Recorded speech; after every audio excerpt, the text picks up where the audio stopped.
Hello, welcome back to the channel, and today we are doing NFL Week, what is it now, 7?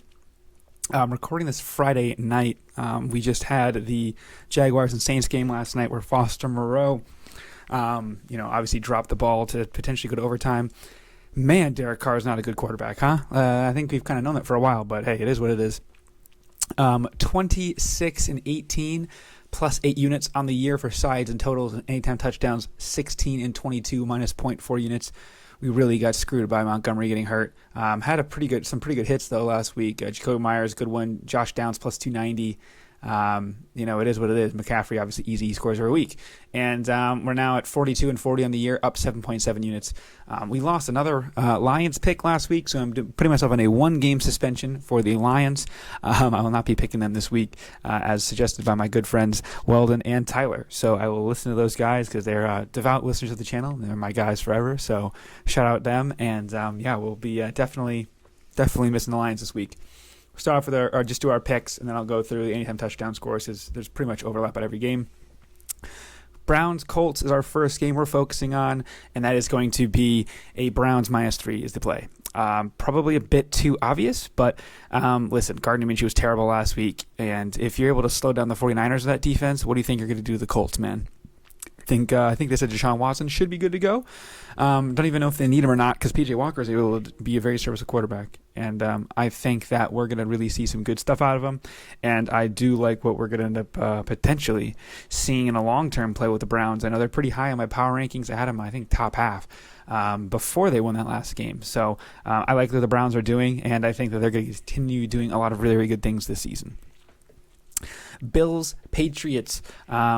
Obviously, a bit less of an important matchup than it has been the past seasons. Patriots are 1-5, 0-3 at home. Their entire thing is looking up tankathon.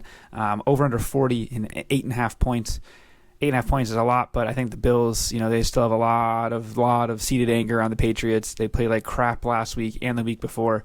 I think they get a good get-right spot here.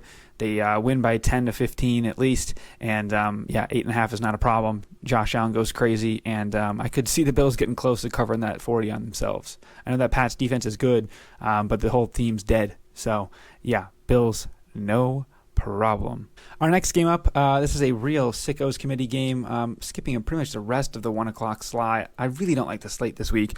We're actually only have 6 picks this week. Normally it's a lot more. I would have had a pick on the Lions money line, but I'm not allowed to do that.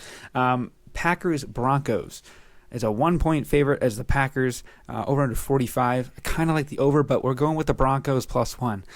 Now, I know you all just threw open your mouths or, opened your mouths and threw up everywhere. I almost did the same thing when I was like, I like the Broncos.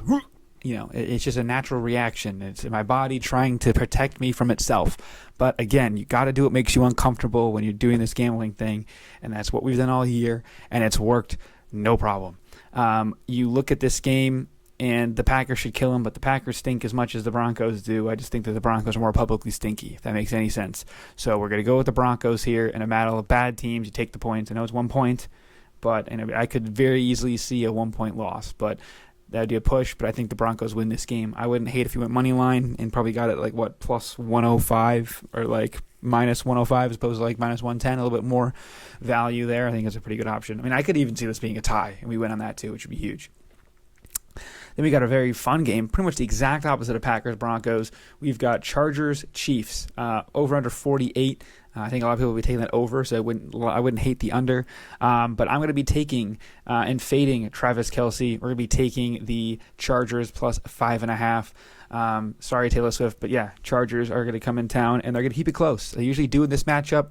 I remember it was this was the game where I think it was Derwin James absolutely lit up Travis Kelce, and then they took a pick six all the way back. The Chiefs did last year, and it was a really big defining game in the season. It really got the Chiefs going. I think the Chargers stay close. Watching them try to win games is disgusting behavior, so they might be leading this entire game, but I would never feel in doubt if I'm a Chiefs fan because, my goodness, that coaching over there is an absolute mess.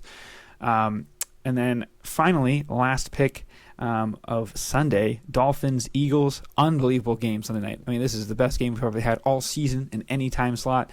Actually, Dolphins Chargers is pretty good too at the 1 o'clock slot, but actually it was a 4 o'clock slot. But Dolphins Eagles Sunday Night Football. Philly 2.5 point favorite. Over under 51.5. I liked the over in this game. I know it's a lot, but I'm leaning with the Dolphins plus 2.5 instead. Small play. I mean, it's only one unit. They're all one unit this week. No beefing up on any other games. I do like what I'm seeing out of the Dolphins. Clearly, Eagles are down a little bit. This is probably a very bad spot for me to be picking the Dolphins and being the get-right spot for the Eagles, but I think the Dolphins are just that good, man.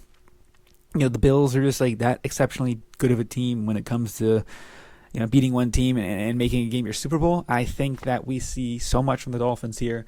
And I know there's no A-Chain or A-Chan, whatever you want to call him now, but Jeff Wilson's back, and I think the Dolphins roll.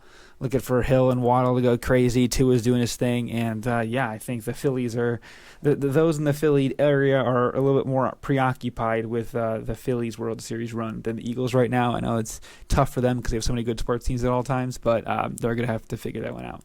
And then Monday night, Niners versus Vikings. No Jefferson, so I like Addison and KJ Osborne to go off. But I think the Niners, again, get right spot here. -7. They're going to cover it. No problem. I hate that it's at 7 and not either hook either way. Maybe take it 6.5 if you're feeling a little bit less confident or if you're feeling a little cocky. You can go alternate spread to 7.5 and avoid pushes because pushes are annoying. I know we pushed the Niners over last week because Moody missed 2 field goals and we would have been up 3 units and it would have absolutely killed last week. But that's kind of what we have for now. We're fading Kirk Cousins. We're believing in the Niners to get right. Kirk Cousins, man, I feel bad for the guy. Honestly, I know he's a Sparty and it's a little brother week, but hey, look, he went 4-0 against Michigan, so I can't really say much. But Bengals, Cowboys, Titans, Jets, Panthers, and Titans on the bye. And quickly we'll run through the anytime touchdowns. Stefon Diggs, anytime touchdown, +100, 3 units. Commanders, Giants, going to be a very ugly game, divisional rivals. It is what it is. Waller, +440. They really are fading it, and we kind of saw that they threw it to Waller a ton on the goal line when they had the opportunity. Obviously, the last 2 plays as well. So Waller, +440. Bijan Robinson, +140 against that Falcons defense, or the Bucs defense, Falcons-Bucs. I think it's going to be a really good matchup. I think the Buccaneers bounce back and do well in that game, but not enough for me to make a pick. Steelers, Rams, Cooper Kupp, +105. We're going to do 2 units to win 2.1. Steelers, Rams, I think Cooper Kupp's going to go crazy. Rams are down a lot of running backs. Zach Evans out of Ole Miss, the backup for Quinton Judkins last year, will be the starting running back. It appears they signed Darrell Henderson as well, so we'll see how that all turns out. Cardinals, Seahawks, DK Metcalf, +125. 2 units to win 2.5 against the Cardinals. Fade the Cardinals, man. I think the Seahawks are going to do their thing. I know, what's his name? Kyler Murray is starting to practice this a little bit, and I think that he might come back this year. So it's a good option to pick up on your fantasy teams. DK Metcalf is getting increasingly frustrated with what's happening in Seattle. It seems like he only likes Tyler Lockett and the tight ends, Mr. Geno Smith. So, and Kenneth Walker was like -180, so I can't take that much juice. So.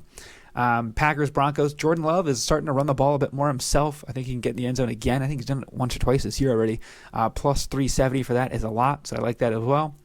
Herbert also was starting to run a little bit last week. I know Eckler is like -200, and he's got some crazy juice on him. So Herbert +600, 1 unit to win 6. A little QB sneak, or maybe he just pulls one and kind of has a broken play. I kind of like Mahomes as well, but... Sunday night game, Eagles, Dolphins, Waddle +140, 1 unit to win 1.4. And finally, in the Lions-Ravens games, Josh Reynolds +320, 1 unit to win 3.2. I'll do my quick Lions spiel real quick, and I'm not going to make a pick, even though I would take money line.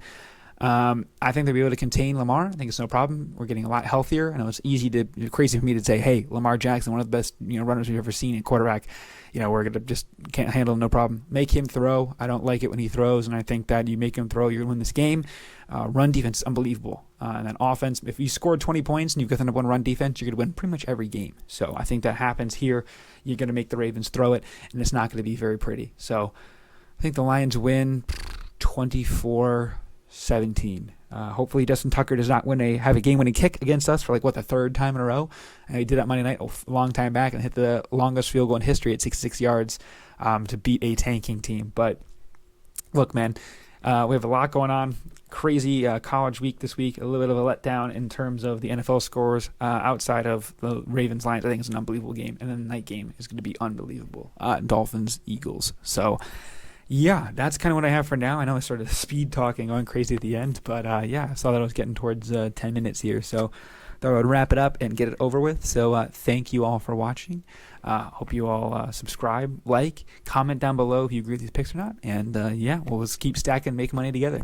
See you guys. Peace.